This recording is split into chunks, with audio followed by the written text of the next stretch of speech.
Hello mga guys! Welcome to my YouTube channel, Hermotech. Asa ngayon meron ulit tayong clutch motor ng sewing machine. Bali pangalawa na ito. Ngayon ang complaint dito ay hindi rin daw siya umiikot. Ngayon i-check muna natin yung clutch niya. Tanggalin muna natin dito. Yan. Ayan, natanggal ko na yung kanyang clutch papunta sa pulley. Ngayon, medyo hindi naman stack up yung kanyang motor ya, dahil yung flywheel niya medyo maganda naman yung ikot. Ngayon, i-check na lang natin. Ayan, itabi muna natin to. Tapos, bubuksan natin yung pinakalikod. Teka. Ayan. Ganon din ang wiring nito, apat din ang terminal niya. Tabi natin. Tanggalin natin tong kapasitor niya. Yan. Tapos check natin yung mga linya. Malamang aluminum na naman ang rewind nito, karamihan talaga aluminum eh. Pagka yung mga bagong labas ngayon. Kaya hindi tumatagal yung ating motor. Ayan. Tanggalin lang natin yung ground. Yan. Tapos check natin kung may continuity. Yan. Check natin yung mga linya. Ayan. Yung kapasitor kulay dilaw. Yung running itong pula at saka itim. Check natin kung may continuity. Yan. Balatan natin yung dulo. Ayan, i-buzzer lang natin. Titingnan natin.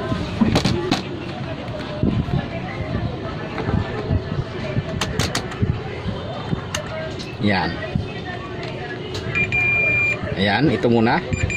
Ayan, mayroon. Ayan, yung running niya ay open. Ayan mga guys, sunog na naman to.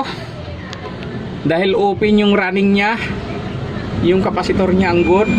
Yan. Sunog na naman to. I-rewind na naman natin to. Maganda nga yan para yung kahilingan ng ating viewers ay masolusyonan at maintindihan niya maigi kung paano to ni-rewind. Sa una medyo hindi niya siguro maintindihan. Ito pangalawa, sigurado ko makukuha na niya.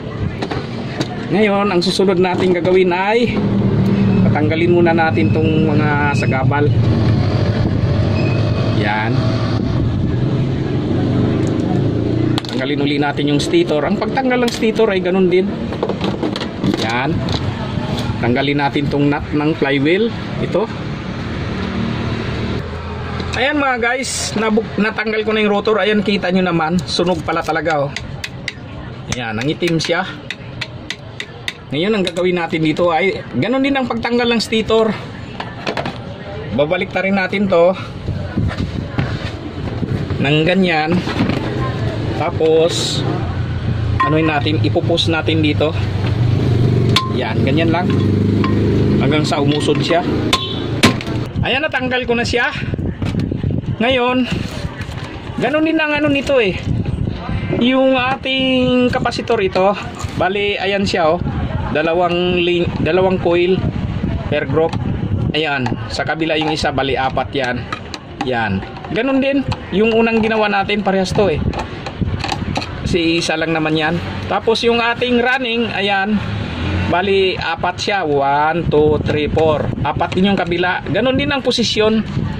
Ngayon ang gagawin natin dito ay gagrinderin na natin to dito para maitulak yung tanso. Tanso, aluminum to. Palagay ko aluminum to eh.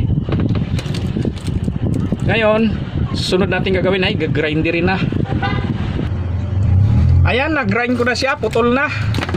Ngayon medyo tanso to. Tanso pala yung winding niya. Ang duda ko rito kaya nasunog to, baka may problema yung ating kapasitor. Kasi tanso naman siya eh. Ngayon titingnan na lang natin, pero i-rewind ko muna to bago i-check yung ating kapasitor.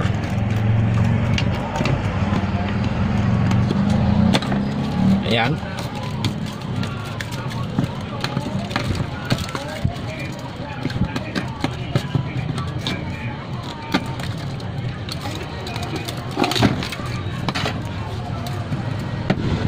Ayan mga guys, natanggal ko na yung kanyang kapasitor na coil. Bali, dalawang coil, kabilaan. Bali, ang ano niya, distance ay 110. Balitin siya. Tapos, binilang ko na rin. 50 turns siya. Tapos, yung ating 112 ay 65 turns. Yan. Ngayon, hindi na natin bibilangin din yung kabila dahil ganun din ang bilang niyan dahil magkasama lang itong ano nito, bali 4 na coil ang kapasitor niya. Sa kabila nga lang yung dalawa, sa kabila rin yung dalawa. Ayan mga guys, at tatanggalin ko na. Ayan mga guys, tinanggal ko na yung kabilang coil na 4 na coil yung kanyang running. 1, 2, 3, 4. Tapos ganun din yan sa kabila, 4 din. Ngayon, per coil binilang ko. Ayan. Ayan, ganyan. Bilangin nyo kung ilang turns bawat coil. Ngayon, sa bilang ko, ngayon yung 112 ay 72 turns. Tapos yung 110, 67. Tapos yung 18, 57. Tapos yung 16, yung pinakamaliit natin, ito ay 42 lang. Tapos hindi ko na binilang to dahil parehas lang naman yan eh. Ito kasi kaya mas madali bibilangin na lang natin kasi may computation kasi ito eh. Masyadong mahaba. Pwede rin namang computein. Kaya lang kailangan kasi actual kong ituturo. Kaya mas madali bilangin nyo na lang. Tapos ipapakita ko sa inyo, susukatin din natin tong ano, pinaka magnetic wire nya kung anong size. Tapos papalit tayo ng bago. Ayan, ito yung ating coil ng ating ano, starting kapasitor. Ngayon ang gagawin natin dito ay imi-measure natin kung ilan siyang, ito yung ating wire gauge, kung anong number siya. Starting kapasitor ito. Ngayon, ayan, nasa 22 siya, gauge 22. Ngayon, na-i-record ko na dito. Ito yung ating record. Teka, wala kasi akong cameraman ngayon kaya medyo magulo yung ating ano. Ayan, ilagay ko na. Gauge 22 yung ating starting kapasitor. Ito naman yung ating coil sa yung medyo maitim. Ito yung ating running. Ngayon, titingnan natin kung anong gauge ito.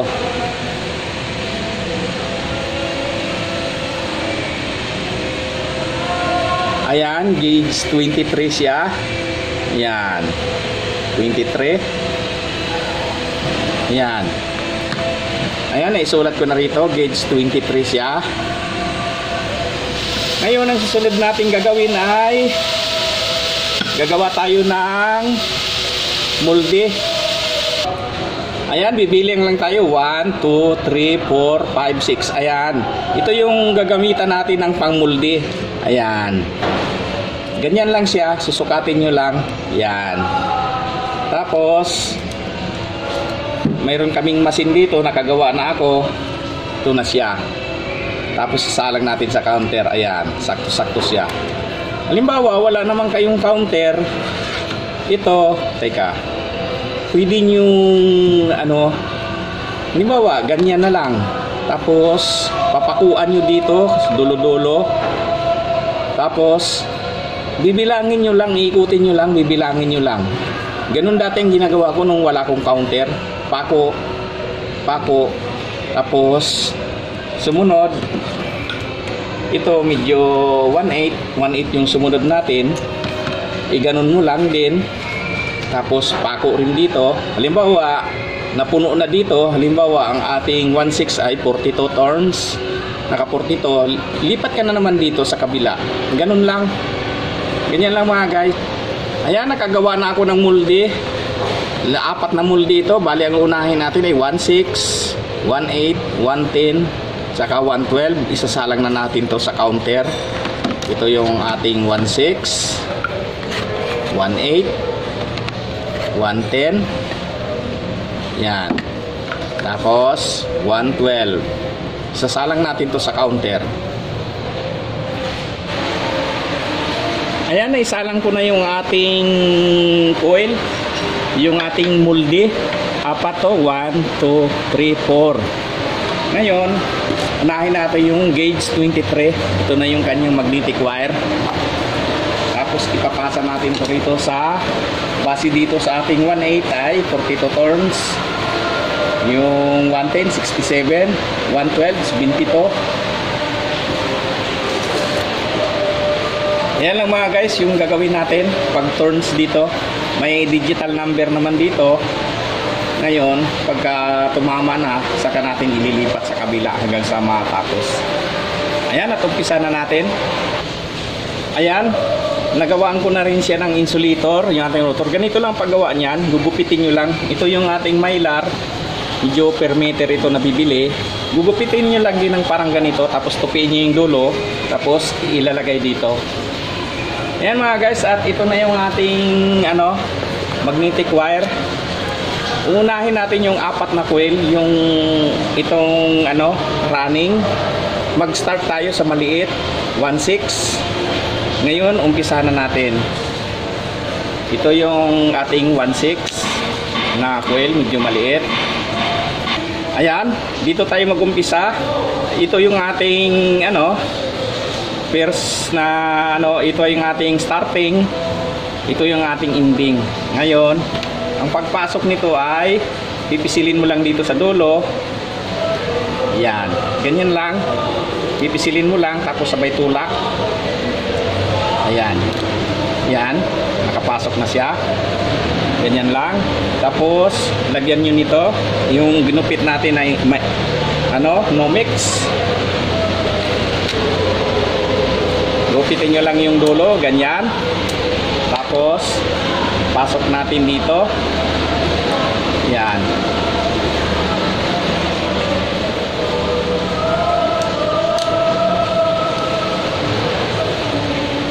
Ayan, nakapasok na. Ayan, ganyan lang. Tapos ganoon din sa kabila.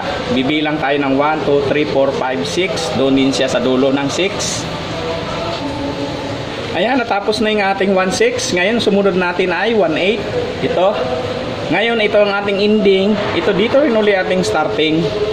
Pag ganun, dito rin uli ang ending yan. Ganun lang hanggang sa matapos yung apat na coil. Ayan, natapos na rin yung ating pangalawang coil. Ayan, andito uli yung ending. Ngayon, dito uli papasok yan. Sana maintindihan ng ating mga viewers. Kasi mahalaga ito. Malaking bagay ito pag natuto kayo dito. Ganon din, dito rin ulit papasok yung ating wire. Importante lang dito, bago nyo kalasin yung magnetic wire, tingnan nyo kung ilang layer, kung ilang group per coil, tapos i-record nyo. Gaya ng ginawa ko. Tapos ganon din yung pagbalik. Yung sa turns kasi, may formulation siya, kailangan actual kong ituturo, kaya mas maganda bilangin nyo na lang. Total nandiyan naman yung tanso. Ayan, ganyan lang. Tapos susuot lang natin tong insulator. Yan, malaking bagay ito pag natuto kayo dito.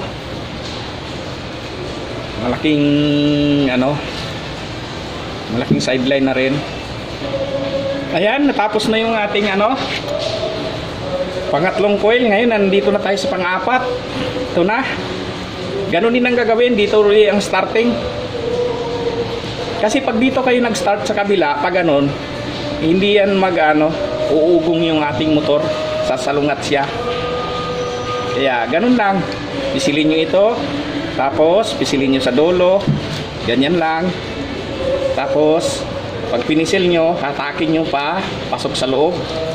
Ayan, ganyan lang. Tapos yung ating mylar, medyo gupitan natin kunti, medyo mahaba. Ayan, gupitin natin sa dulo. Ayan. Tapos pasok lang natin dito. Ayan. Ayan, ganyan lang. Ayan, natapos na yung ating apat na coil. Ito yung ating starting, ito yung ating ending. Ngayon, dito rin tayo sa kabila, yung kapartner na apat na coil din uli. Ayan, at umpisa na natin. Ayan mga guys, ito na yung ating pang starting, 1.6 uli, yung apat na coil na uli na kapartner nito. Ngayon, ang starting nito ay magbilang tayo ng, dahil apat siya, bilangin natin dito, magmula rito, 1, 2, 3, 4. O, dito tayo mag-starting, hindi pwede dito. Kasi babaliktad yan. Halimbawa, ginanon mo.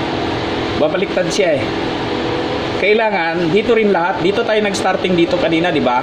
Dito rin tayo. Bibilang tayo. 1, 2, 3, 4. Dahil apat na coil siya, bibilang kayo rito ng apat. 1, 2, 3, 4. Ayan mga guys, inuulit-ulit ko lang. Baka sabihin nyo, makulit ako. Para maintindihan nyo talaga. Ayan. Dito siya. Ayan, 1, 2, 3, 4. Ayan.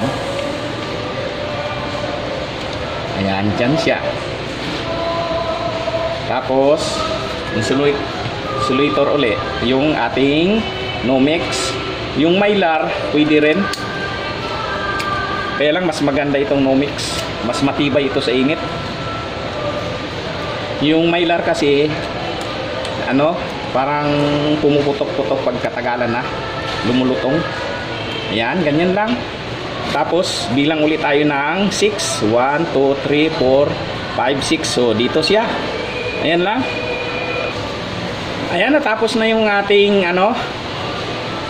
yung unang-unang coil na 1.6. Ngayon, dito tayo uli sa 1.8. Bibilang tayo ha. Dito uli yung starting yan. 8 yan pagdating dito sa dulo. Ayan, 1, 2, 3, 4, 5, 6, 7, 8. Ayan. Tapos, ang pagpasok nito ay ganun din. Pisilin lang din dito. Yan. Tapos hilahin papasok. Yan. Ganyan lang. Tapos lagyan ng insulator. Kaya ko ginugupit yung dulo para hindi sumabit. Dire-diretso siya pag pinasok.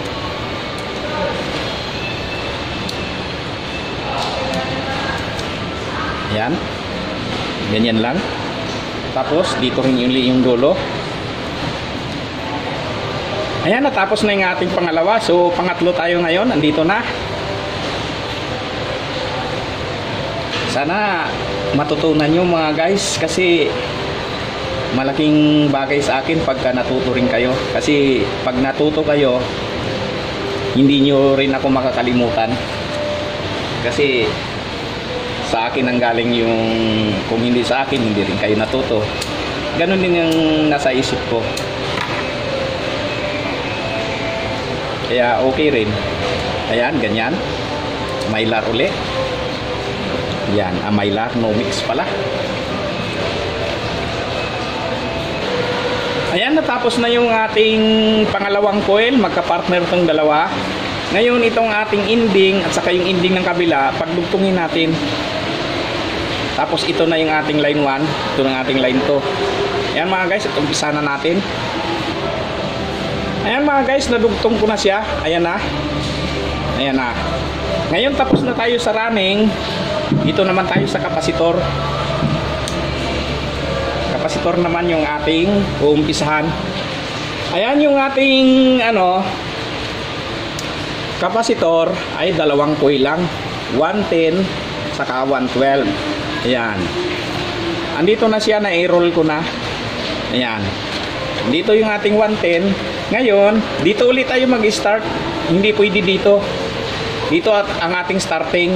Magbibilang tayo ng 1, 2, 3, 4, 5, 6, 7, 8, 9, 10. Ayan. Dito yung dulo rin niya. Ayan. Ayan, natapos na yung ating first coil ng ating starting kapasitor. Ngayon, dito naman tayo sa kabila, dalawang coil uli. Ayan, at umpisa na natin. Ayan, dito uli tayo mag-i-start. Dito uli, tapos bibilang tayo ng 110. Tapos 112. Ayan, i-start na natin dito. Dito uli tayo mag-i-start. Ayan, isusunod ulit natin yung ating pangalawang coil. Dito ulit tayo mag-start, papunta rito. Ayan. Ayan, natapos na siya. Nandito na yung ating oil. Ngayon ang gagawin natin dito mga guys ay ito, saka ito, yung ending ng kabila. Idudugtong natin yung kagaya rin kanina. Ayan, nadugtong ko na siya. Ayan na, ngayon ang gagawin natin ay maglalagay tayo ng insulator dito, tapos tatalian na natin. Ayan mga guys, medyo natalian ko na siya. Ngayon ang gagawin natin ay dito naman sa kabila, lalagyan muna natin ng wire, tapos tatalian din. Ayan, natapos ko na yung pagtali sa kanya. Bali, andito na yung ating terminal. Ngayon ang susunod natin gagawin ay ibabarnisan na. Andito na yung ating barnes. Ayan, ilagay lang natin yan dyan. Ayan, para mag-absorb siya, para sumiksik yung mga ating barnes sa loob ng ating magnetic wire. Ngayon mamaya kunti, babalik ta rin natin yan. Tapos patuyuin natin ng kalahating oras. Ayan lang, at aantayin natin mamaya.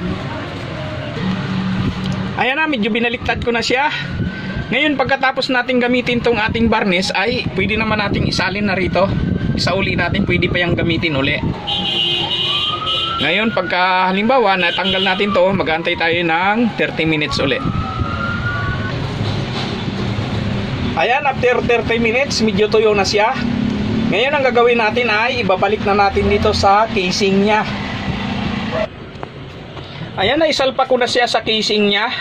Ibalik na natin. Ayan. Ang lagi nyong tatandaan mga guys, minsan kasi itong stator nya sumusobra yan. Ngayon isaktuhin nyo lang na yung stator at saka yung rotor pantay. Kasi pag hindi yan pantay, umiinit yung ating tsaka nababawasan yung ating lakas ng ating motor. Kailangan pantay talaga siya. Yan. Pantay yung stator at saka yung rotor. Yan siya. Tapos ang susunod natin gagawin ay balik na natin yung pinaka-takip nito. Tapos susubukan nating paandarin. Ayan, ay balik ko na yung kanyang flywheel. Ngayon ang susunod natin gagawin ay ititest na natin. Ayan, ay balik ko na yung kanyang koneksyon. Ito yung ating live wire. Ito yung running na dilaw. Ito yung red. Starting capacitor pala yung dilaw, running yung red. Tapos dito yung sa kabila yung red, kasama yung kapasitor. Tapos dito yung kapasitor sa dilaw. Yung ating kapasitor ay 14 UF. Ngayon ipa-plug na natin at titingnan natin dito kung umiikot ba. Ngayon titingnan natin kung good pa yung ating kapasitor. Kasi nasunog Pagka papalitan natin pagka hindi gumana. Ayan, ipa-plug ko na. Ayan mga guys, kung napansin nyo, mabagal yung starting nya. Ayan, pero umikot naman siya. Mabagal nga lang yung starting nya. Ibig sabihin yung kapasitor natin ay medyo mahina na talaga. Kaya papalitan na natin. Pero okay na, umikot na yung ating motor Kapasitor na lang yan. Ngayon ang gagawin natin ay ibabalik na natin yung clutch. Ayan mga guys, naibalik ko na yung kanyang clutch, pati yung pulley nya. Ngayon ito pala yung yung number ng ating clutch motor. Yan siya. Bali 220 volts. RPM nya 3000, high speed to 3450. Ngayon ang gagawin natin ay ititest na natin. Pa-plug ko na. Ayan, yung kapasitor papalitan ko na lang yan. Ayan, maandar na siya. Ngayon pipindutin natin yung hawakan ng clutch. Ayan. Yan lang ang trabaho niyan. Ayan siya. Ayan mga guys, okay na yung ating clutch motor. At sana natuto kayo sa pag-rewind nito dahil dalawang bisis na ito. Bali pangalawang motor na ito Ayan, maraming salamat sa inyong panonood and please like, share, and subscribe to my YouTube channel for more upcoming video. Thank you.